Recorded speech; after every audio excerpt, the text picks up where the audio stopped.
एक नगर में शिव पार्वती की अत्यंत भक्ति करने वाले लोग रहते थे। वहाँ की स्त्रियां विशेष रूप से माता गौरी की पूजा करती थी और अपने सुहाग की लंबी आयु, सुख समृद्धि और अच्छे पति की कामना करती थी। हर वर्ष चैत्र मास में गणगौर का पर्व बड़े उत्साह और श्रद्धा के साथ मनाया जाता था।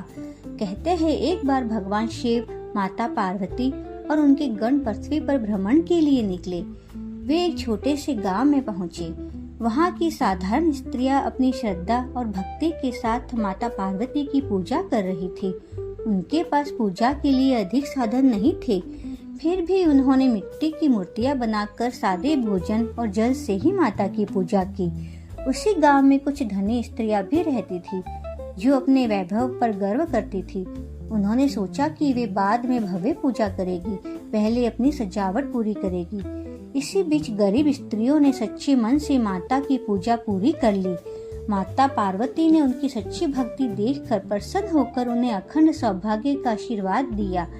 जब धनी स्त्रियां तैयार होकर आई, तब तक पूजा का समय निकल चुका था। वे भी पूजा करना चाहती थी, पर माता ने उन्हें समझाया कि सच्ची भक्ति में दिखावा नहीं, बल्कि मन की श्रद्धा महत्वपूर्ण होती है।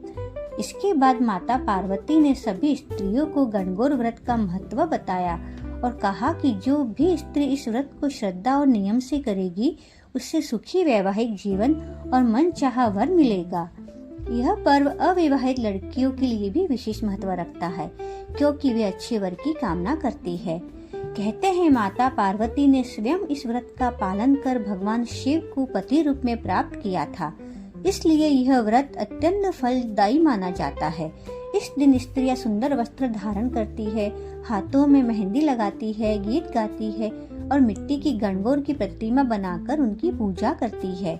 गणगौर का उत्सव कई दिनों तक चलता है और अंतिम दिन शोभा यात्रा निकालकर माता का विसर्जन किया जाता है।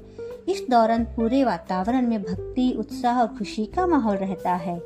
सच्ची श्रद्धा और भक्ति ही भगवान को प्रिय होती है। दिखावे और अहंकार का कोई महत्व नहीं होता। जो भी व्यक्ति सच्चे मन से पूजा करता है, उसकी सभी मनोकामनाएं पूर्ण होती है।